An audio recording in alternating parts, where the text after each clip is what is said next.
Salve, salve galera, tá começando mais um programa Escurecendo as Ideias da TV Uneafro. Hoje a gente vai debater um tema super importante que tem a ver tanto com as mudanças políticas que têm acontecido hoje, tanto com as mudanças políticas que vão acontecer no futuro. É fundamental debater a importância da juventude e como essa juventude influencia as trajetórias do país. E é justamente por isso a gente está aqui hoje para conversar com duas pessoas. No primeiro bloco a gente vai conversar com a Beatriz Lourenço, que daqui a pouquinho já vai se apresentar para a gente. E no segundo bloco a gente vai conversar com a Débora Dias. Bom, a gente tem sempre pensado muito qual é o lugar da juventude, como essa juventude influencia o processo político e principalmente qual é a maneira como ela vive nas periferias urbanas, rurais e etc. A gente sempre precisa aprender muito sobre como colocar a juventude como um protagonista desses processos. Eu sou o Wellington Lopes, também me chamam aí de Wellington Otimista, sou um jovem negro, tenho 25 anos, meu cabelo tá curto, com fade, cortado dos lados, estou usando uma calça khaki azul, estou usando uma camisa branca e estou aqui apresentando o programa para vocês. Nossa sala é uma sala que tem ao fundo uma prateleira cheia de livros, ao centro uma TV com o logo da TV Uneafro e alguns acessórios no cenário aqui nessa prateleira. Bom, para trocar essa ideia aqui com a gente trouxe a Beatriz. Bia, você quer se apresentar para a gente? Quero. Eu sou Beatriz Lourenço, eu sou advogada de formação, me formei na PUC em Direito em 2015. Atualmente eu sou chefe de gabinete do Mandato Quilombo Periférico na Câmara Municipal de São Paulo. Sou militante da Uneafro Brasil há 10, 11 anos, mais ou menos. Enfim, minha trajetória toda na política sempre teve uma relação importante com o movimento negro, até mesmo quando eu não militava, né, em vácuos, assim, na militância da Uneafro, militei em outros espaços, mas a relação seguiu mantida. Eu sou uma mulher negra de 1,60 m de altura, tenho um cabelo cacheado, pintado de ruivo, meio acobreado, eu uso óculos, um óculos redondo, eu visto uma camiseta branca, uma calça jeans, acho que é isso. Bom, como a gente estava falando aqui no começo, falar sobre juventude tem sido, acho que em todas as gerações é importante, né? A gente sempre avalia o papel político atual pensando a herança que a juventude da geração anterior deixou de protagonismo nessas mudanças, né, políticas que o Brasil e o mundo têm acompanhado, né? Então, a gente que é aí da década de 90, a gente carrega uma série de mudanças que vem do período da ditadura, que vem com esse período curto, né, ainda da redemocratização do país, e a gente consegue hoje vislumbrar um país num processo muito diferente daqueles que vieram antes, mas a gente tem passado por um momento muito difícil politicamente, né? O atual governo, né, é absolutamente violento contra as juventudes, genocida e racista, que marca muito abertamente a política que tem para a juventude e a maneira como eles enxergam esse futuro para nós, né? E aí, bom, já para a gente começar, perguntar para você, né? Qual é o papel da juventude para as mudanças políticas do país? Que lugar é esse? Eita, é difícil essa pergunta. Eu acho que eu só lembrei uma coisa que eu não falei na minha apresentação. Eu tenho 29 anos. Então, de acordo com a ONU, esse é meu último ano como jovem. A partir dos 30 anos você passa a ser adulto. O que na política não é muito essa conta, né? Militantes, enfim, né, de 30 anos ainda são militantes jovens. E isso tem um pouco a ver também com a nossa própria forma de se organizar politicamente, né? Você tem razão, a juventude, a gente tem muito mais capacidade de olhar qual foi a herança da juventude do tempo anterior do que de pessoas que não eram jovens necessariamente. Então, a gente convive muito com as memórias dos militantes da esquerda no período da ditadura, com a memória dos militantes do movimento negro no período da ditadura também, na reorganização do movimento negro. Mas no movimento negro, por exemplo, isso é um elemento que ele é mais diluído, né? Então a gente hoje convive, por exemplo, com Milton Barbosa, que nos anos 70 fundou o MNU. Isso é um elemento importante para entender esse lugar, né? De que são as juventudes do Brasil, né? Não é até mesmo a juventude militante, não é a mesma juventude para a esquerda, não é a mesma juventude para os movimentos universitários, enfim, para o movimento estudantil é diferente quando o assunto é movimento negro. Mas eu acho que o papel da juventude, enfim, né, na construção do amanhã, primeiro é isso, a gente precisa entender quais são essas juventudes, né? Tem uma lógica que eu acho muito equivocada, né, de que a juventude serve para oxigenar o ambiente político. Eu acho isso um pouco bobagem, assim. É claro que a juventude tem esse papel, a juventude é mais corajosa, a juventude tem menos preconceito, a juventude tem mais capacidade de entender as mudanças, a juventude é menos apegada com uma lógica de organização política que não necessariamente deu certo no Brasil. Então, a juventude tem outra capacidade de olhar a sociedade. Mas, além de tudo isso, a juventude ela tem uma predisposição à tarefa que é a organização política, né? Então a juventude tem mais tempo, a juventude tem mais relações para trazer pessoas para dentro da movimentação política.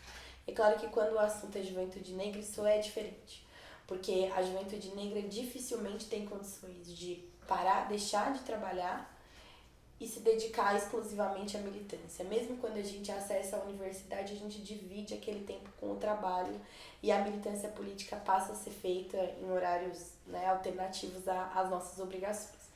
Mas eu acho que a juventude tem essa capacidade, né, de olhar para o mundo como um mundo ainda a ser construído e menos como um mundo, né, como o que está posto. Então, tem mais coragem de apontar as contradições, inclusive internamente nas organizações políticas. A juventude tem uma capacidade absurda de olhar para o mundo, né, e ver o que mudou e se preparar para essa mudança, inclusive porque ela faz parte dessa mudança. E você tem, inclusive, movimentações diferentes, né? A nossa juventude, ela pega, eu não sei, mas sobretudo quem nasceu nos anos 90, ela pega 2 ciclos muito diferentes, né? A gente, em 2002, quando o Lula foi eleito, eu tinha 9 anos. Eu tinha 9 anos, talvez 10. Tô confusa aqui agora com as contas. Mas em 2002, quando o Lula é eleito, a gente passa a viver um momento específico no Brasil. E esse momento tem um marcador para a juventude, né? Porque se nos períodos anteriores a juventude ela se organiza assim, né? A luta política se organiza na juventude a partir só dos movimentos, tal.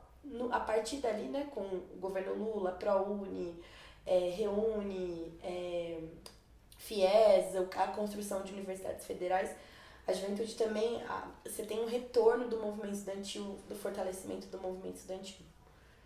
Mas depois a gente pega também, a gente ainda jovem, vive um governo a gente viu um golpe em 2016, que é uma coisa que não estava colocada lá atrás, quando a gente, né, em 2002, e depois em 2020, em 2018 a gente elege o Eu estava na universidade ainda, em 2016, né? Exato. E no comecinho ainda, eu estava ainda vivendo as conquistas desse período anterior, né? Do governo Lula, governo Dilma, acessando programas de permanência estudantil. Quando muda o governo, muda as políticas, né? E ainda tive a oportunidade de não pegar o total desmonte, né? A galera que entrou depois de 2018 entrou num cenário absolutamente diferente, né? De destruição desses sistemas de mínimos, né? De permanência estudantil no ensino superior, né? Pelo menos programas de bolsas, programa para incentivo à pesquisa, né? Ensino, pesquisa e extensão. E o contexto ele mudou muito, né? Muda muito. Eu entrei na faculdade pelo ProUni em 2010 Em 2021 a gente está discutindo a alteração total do funcionamento do programa, né? Se antes era um programa para atender estudantes de baixa renda, hoje, enfim, né, você tem uma possibilidade de alteração que é, inclusive, né, colocar estudantes que estudaram em escolas particulares e até assim, né, isso vira uma disputa, né, irreal, porque o Brasil de 2018 é outro Brasil, aliás, né, a gente entrega um Brasil em 2018 e em 2022 a gente está lidando com outra coisa, né, outra conjuntura, inclusive para a juventude, em termos de perspectiva. Eu sempre lembro disso, sabe, porque eu me lembro quando eu voltava da faculdade, muitas vezes eu tinha carona, tal, mas quando eu pegava o ônibus e a perua, às vezes até pra ir, tinha uma movimentação que era muito interessante, que era pegar uma perua às 11 horas da noite, 11h30 no metrô Carrão, e ver aquela perua lotada de jovens como eu que estavam indo pra universidade. Isso não me parece que é mais uma realidade, assim, né? Nossa, até bate uma tristezinha aqui, ó, no coração, que eu entrei na universidade em 2015, né? Eu tinha 18 anos ainda, né? E eu fui num período que eu vi muita gente que estudou comigo também ingressando no ensino superior, pelo FIES, pelo ProUni, né? E gente que está concluindo agora, né, o ensino superior por vários motivos, teve pandemia, também se adaptar a essa vida, né, ao ensino superior, à vida acadêmica, é difícil porque a gente sai da periferia, a gente tem uma experiência, como você disse, absolutamente diferente do que outras juventudes têm, né?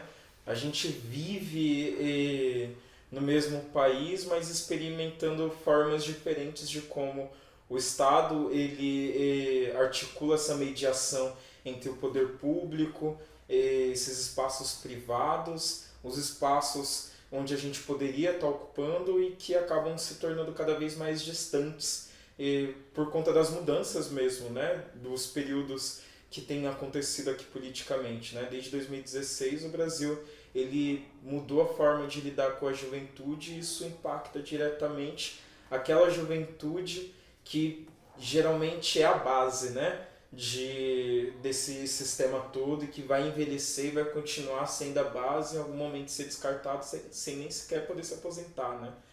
E aí a gente vê uma série de discussões, né, acontecendo. Eu gosto muito de eu não sei se eu já repeti isso em outro programa, mas de uma fala de um professor meu, o Ailton, durante a universidade, que ele disse assim, né, que a gente tem várias crises acontecendo ao mesmo tempo. A gente tem a crise econômica, a gente tem crise hídrica, tem crise de fome e uma série de crises que se interrelacionam, né? Mas a pior delas é a crise política, porque a crise política é a que gerencia todas as outras. Ela que dá o tom da maneira como vai se orquestrar todo o cenário institucional para lidar com essas crises, né? E aí, não pensando só dessa maneira, mas acho que a gente pode pensar a juventude negra de várias formas, né? Juventude negra é protagonista de muita coisa. Mesmo na pandemia, a juventude negra não deixou a cultura morrer. Com funk, com rap, inovando também muito. Inovando por conta da necessidade, né? Porque isso não é empreendedorismo, mas migrando para as redes, produzindo vídeos, gerando engajamento e gerando lucro, muito lucro, para as empresas que mais enriqueceram durante a pandemia, né? E a juventude tem sido muito protagonista, principalmente a juventude negra tem sido protagonista em muita coisa. E aí, perguntar para você, né? Como a juventude negra ocupa esse papel também de protagonismo nessas mudanças, né? Qual lugar? Se há várias juventudes, né? E a juventude tem um papel fundamental na política, qual o papel da juventude negra nisso tudo, né? Olha, tem uma coisa que eu aprendi que a gente às vezes vai entender a tarefa que a gente está cumprindo muito tempo depois. Isso é uma coisa importante, porque acalma um pouco a gente. É claro que não é a coisa mais confortante, mas ela acalma um pouco a gente. Eu acho que, você disse bem assim, né? A gente precisa entender quais são os marcos, né, das nossas gerações, e aí acho que isso ajuda a gente a entender um pouco quais são os caminhos. Acho que em 2016, o que acontece com o golpe não é que muda a forma de tratar a juventude no Brasil, né? É que agudiza a forma como a juventude negra sempre foi tratada. Sim. Porque veja, mesmo em períodos mais democráticos, o Brasil sempre conviveu muito bem com o assassinato de jovens negros, com a juventude, com o desemprego de jovens negros, mas você tinha um outro momento econômico. E isso possibilitava não necessariamente realizar, mas sonhar com outras possibilidades. E aí nós dois estamos nesse bojo de quem sonhou, concretizou, finalizou a universidade, enfim, tudo mais. E naquele momento, para nós, a tarefa parecia ser radicalizar a democracia. Veja, naquele momento a gente dizia, nossa tarefa é radicalizar a democracia, é aprofundar quais são as grandes contradições do Estado brasileiro, mas a gente dizia isso num ambiente de, assim, né, um pouco, assim, um mínimo de oxigênio democrático. Sim. E essa tarefa, ela muda, né? Porque hoje a gente não fala mais em radicalização da democracia, a gente faz o contrário. A gente aponta que no Brasil do racismo não há democracia enquanto o racismo seguir sendo tudo isso. E acho que o nosso papel nesse momento, o papel da juventude, são dois, né? A primeira coisa é aprofundar essa frase. O que quer dizer enquanto houver racismo não há democracia?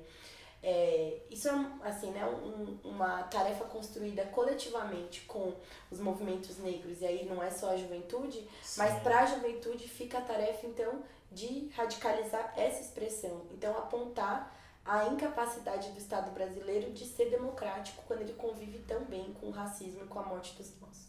E radicalizar isso tem a ver com uma coisa que eu ouvi há muito tempo atrás, que é a tarefa da geração anterior do movimento negro foi dizer que existia racismo. Foi acabar com o mito da democracia racial. Então, nossos mais velhos cumpriram essa tarefa muito bem. Acho que a gente não estaria conversando há 50 anos atrás, assim, tão abertamente sobre o papel do racismo na organização da sociedade. Isso é uma tarefa que eles cumpriram para nós. E a nossa tarefa é radicalizar esse papo de que o Brasil é racista. E como é que a gente faz isso? A gente faz isso, eu acho, né? Que só tem um caminho, que é organizando gente.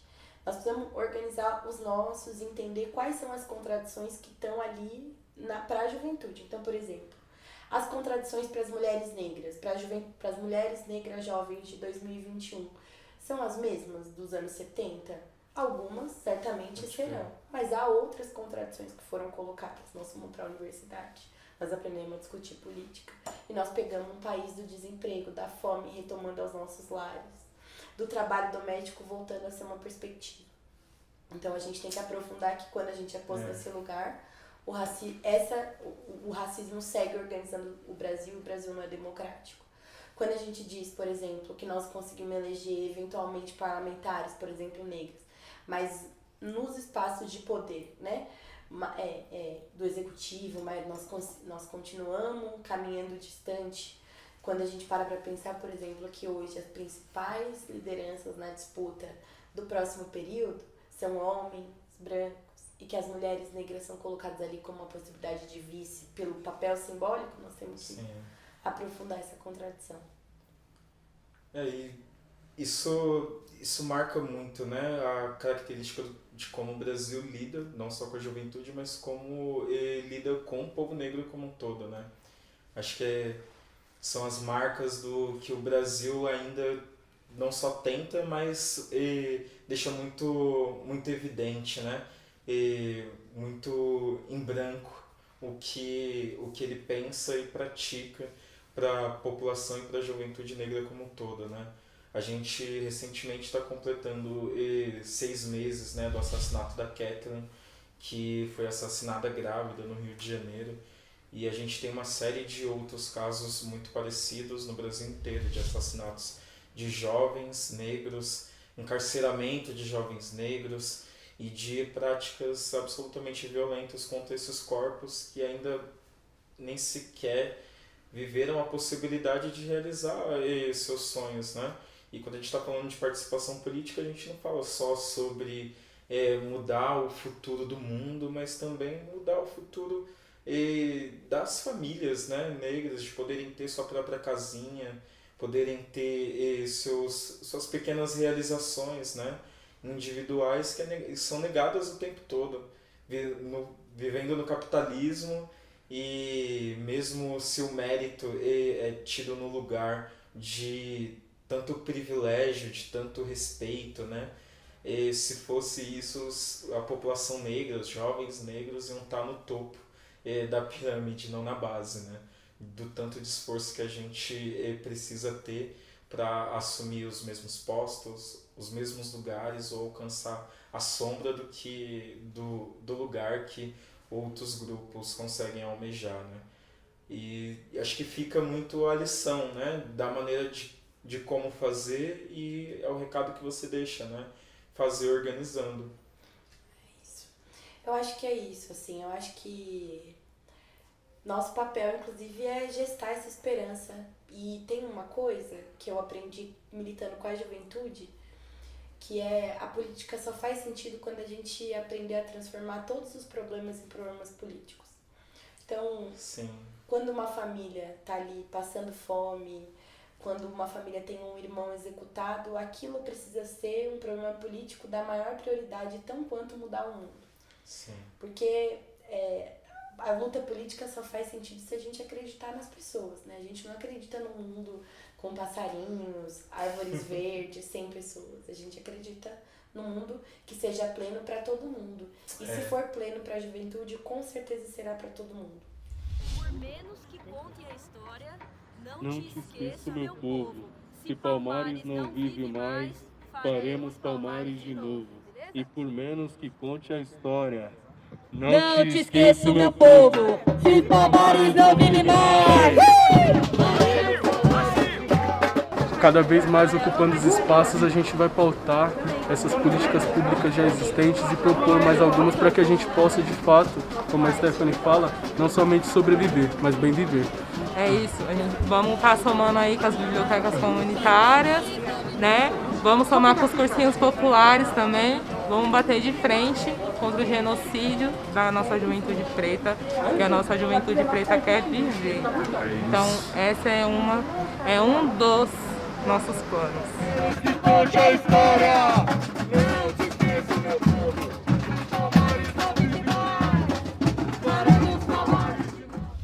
A gente acabou de ver um vídeo do Felipe Nunes e da Stephanie Felício, que são conselheiros na cadeira de Juventude Negra no Conselho Municipal dos Direitos da Juventude aqui no município de São Paulo.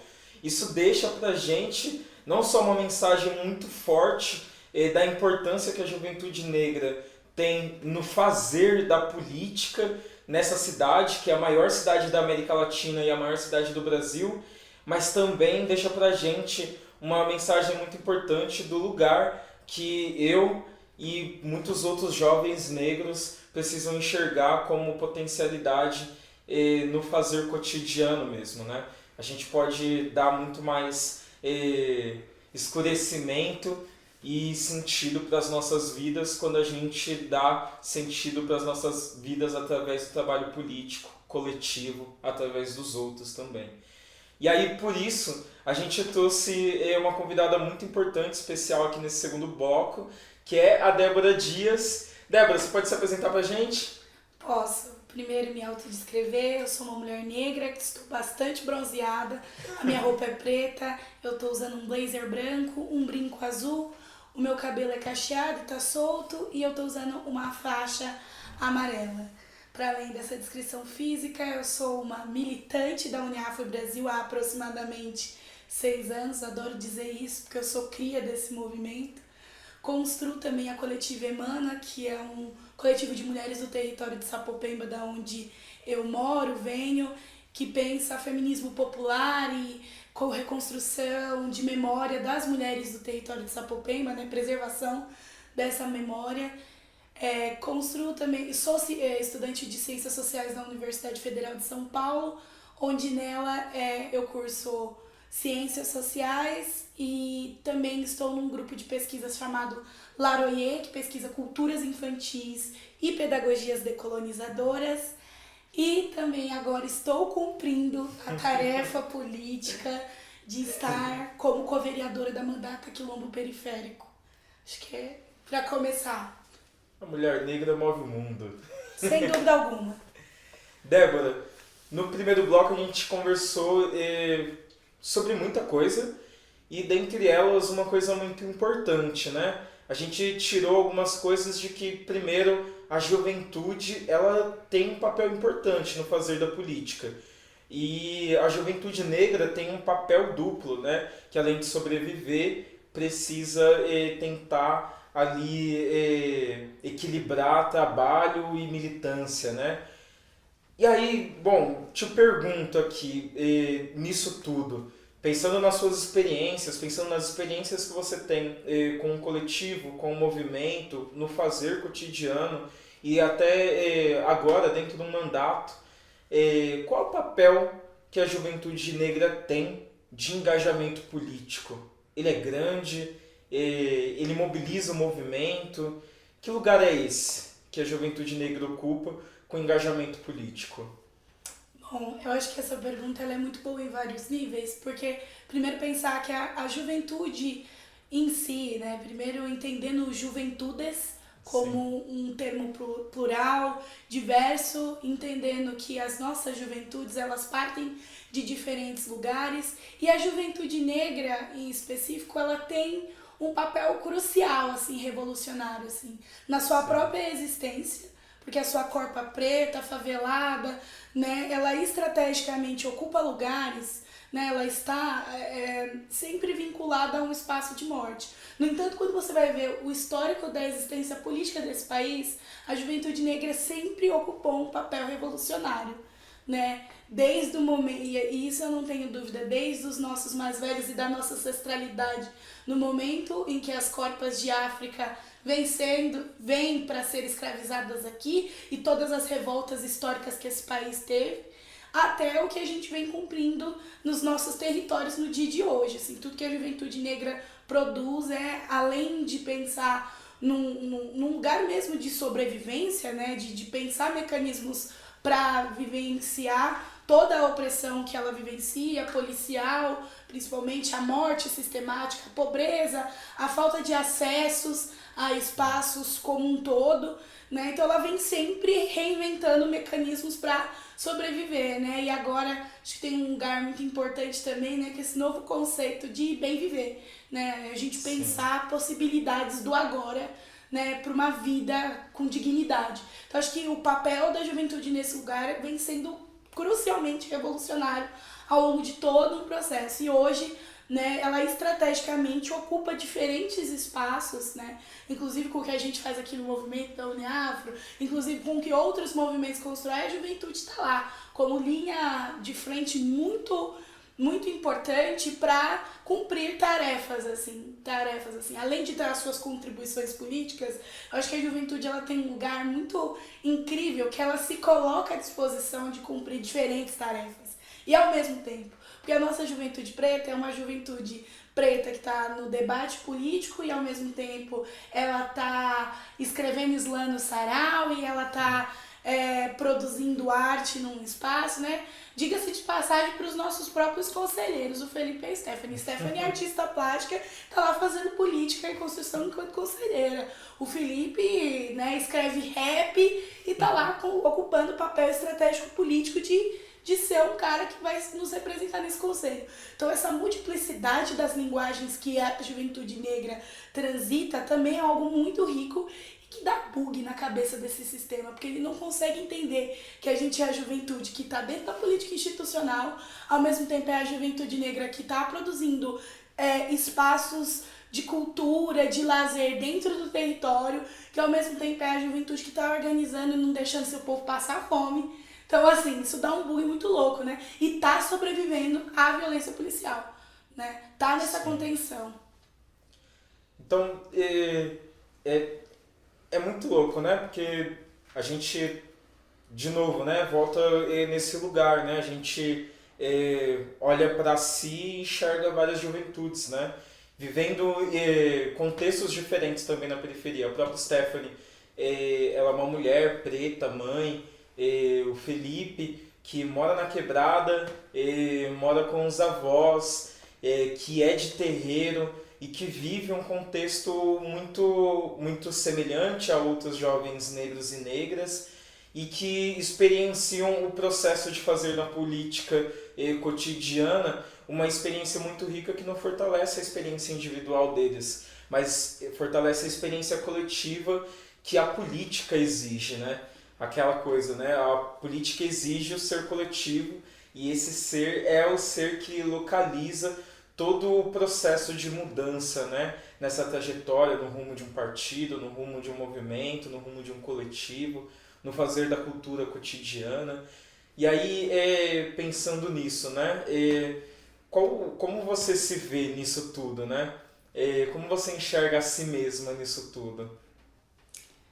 Eu sempre também gosto de dizer uma coisa, eu sou um sujeito coletivo muito antes de saber o que isso significava. E isso tem um papel crucial para a gente pensar a minha experiência política, porque eu fui menina de projeto. Eu fui menina que estava no cursinho popular. E essas experiências coletivas me conduziram de maneira objetiva para estar cumprindo essa tarefa política hoje, mesmo que inconscientemente.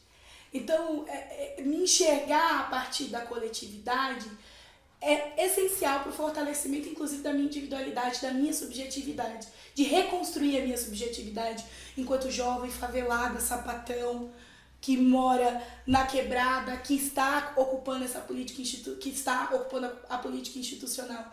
Então, esse encontro com a coletividade, que por diversas vezes a gente, enquanto jovens negros, que transita por vários espaços institucionais, por movimentos, às vezes a gente não tem muita noção, quando a gente fica um pouquinho mais velho ou vai crescendo, a gente vai percebendo, assim, cara, a coletividade, ela foi essencial para me conduzir, né, e transformar a minha subjetividade, que sempre foi associada à violência, à dor, né, à solidão da mulher negra, a todo esse conjunto, né? E essa experiência coletiva de fortalecimento, né, eu acho que é importante, gostaria muito de destacar o papel essencial que foi a coletividade de mulheres negras dentro do movimento Neafro Brasil, acolhendo uma jovem de 18 anos que sonhava entrar na universidade, e como esse papel coletivo, né, dos movimentos, dos trabalhos nos territórios, né, dos trabalhos de assistência social, porque eu fui menina de projeto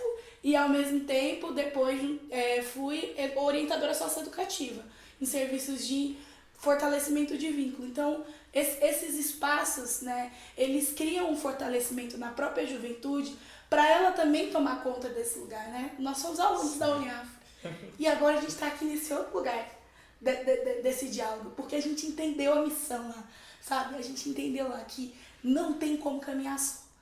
O que a gente está colhendo hoje, o que a gente está construindo hoje é fruto desse imaginário coletivo, da utopia de 12 anos atrás da Uniafro Brasil, que acreditava essencialmente que um monte de pretinhos precisavam entrar na universidade e ocupar ela, sendo aquele rolê meio Robin Hood, vai lá, mastiga o conhecimento e faz as coisas acontecerem e depois volta pra quebrada e traz ressignifica aquilo, sabe? Traz outros elementos, constrói pontes, enfim, né? É se permitir entender que essas coletividades, essa construção, ela nos toca de maneira essencial e ela que também nos ajuda a reconstruir a nossa própria subjetividade, reconstruir a nossa própria identidade. Sim.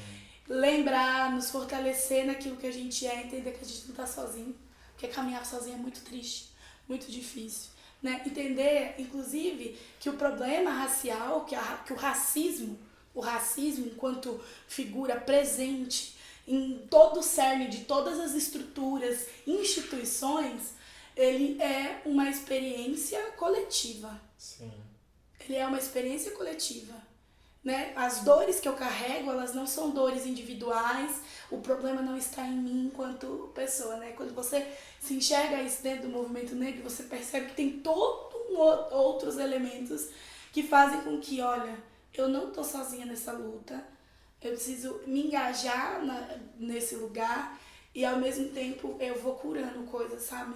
Sim. Nesse caminhar. É muito difícil você ter consciência racial, porque quando você tem consciência racial, de classe, né, quanto mais a gente estuda, mais difícil é o rolê, assim. Quanto mais consciência a gente tem da existência, é mais difícil, mas ao mesmo tempo eu falo, caramba, eu não tô sozinha nessa construção.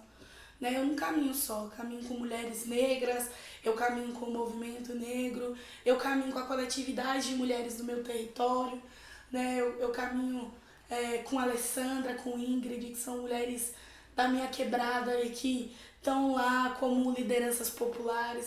Eu caminho com Dona Ivaneide, eu caminho com Vanessa, com Tata, com Luana, com a Júlia, né? Com você. E aí isso parte pra gente de um outro lugar. A gente fica até sem fôlego. Olha, eu tô aprendendo muito mais do que eu imaginaria perguntar. Que eu acho que você tem muito mais para falar do que eu tenho para perguntar, até eu falo acho. Muito mesmo. Não, que isso. Eu ia mais do que perguntar, ia comentar e até trazer um pouco do nosso campo, né, da sociologia. Acho que a gente de repente esbarra num mundo que a gente não entende, né, muito bem como funciona e não entende as representações que estão sobre ele, né? E quando a gente percebe que há representações que não cabem para esse lugar que a gente ocupa, para essa corpa transitando no mundo, a gente se percebe num outro lugar e cria as próprias representações, né? E aí, até perguntar, né? Você já falou muito delas, né? Mas que representações são essas que servem como motor para a juventude, né? Eu acho que, antes de qualquer coisa, eu não poderia trazer a memória de minha mãe e de minha avó, assim. Porque, como grande parte da história de mulheres jovens como eu, antes de nós vieram outras pretinhas, né? Sim. Eu gosto muito do trecho da musiquinha do Emicida, né? Eu sou o sonho dos meus pais, que era um sonho dos avós, que eram os sonhos dos meus ancestrais, né? Inclusive, eu gosto muito desse lugar porque, de fato, assim, eu percebo, né, que talvez eu seja a mulher mais livre de todas as gerações que me antecederam. E isso, ao mesmo tempo, como algo muito bom, é também algo que me traz uma missão muito grande. Porque eu preciso continuar libertando as próximas gerações. Né? Eu tenho um comprometimento de libertar as próximas gerações. Então, muito caminho foi rodado pela minha avó, pela minha tataravó, pela minha mãe, que morreu jovem, inclusive, uma mulher preta, que vivenciou inteiramente o que foi a solidão da mulher negra, e morreu jovem, como trabalhadora doméstica, de algum modo intoxicada. Então, eu carrego isso em mim, objetivamente, e tenho como missão, assim, e sendo me sentindo talvez uma das mulheres mais livres de todas as gerações da minha família, sendo a única, por exemplo, que não trabalhou com serviços de limpeza e a única que chegou ao ensino superior, eu tenho como missão da minha existência fazer com que as próximas tenham um outro lugar do cenário. As minhas meninas do CCA estão em outro lugar.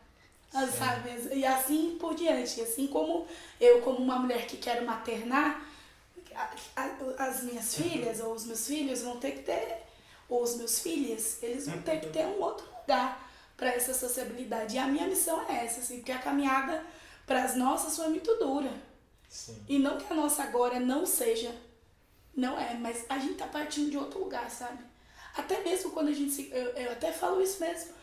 Até agora, quando eu me coloco como uma mulher favelada, que favela é essa que eu tô falando? Sim. Enquanto uma mulher que acessou a universidade e que mesmo com a sua identidade favelada, lésbica, fala já de um outro lugar. Sim. Então o meu papel é reconhecer esse lugar não como privilégio, sim, porque ter acesso à dignidade humana não é ter privilégio, então nós não temos nenhum privilégio, isso é muito importante dizer.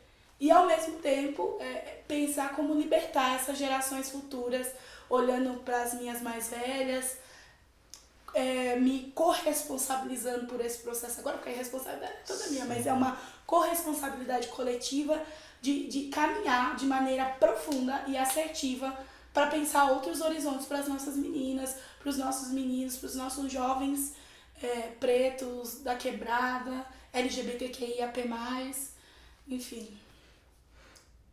Olha, eu sempre pensei já muito sobre isso. Hoje eu tento sempre imaginar uma fita assim, né? A gente, pelo menos quem consegue se manter no território, porque a gente vive no capitalismo, então muita gente não consegue se manter no mesmo lugar durante muito tempo, né?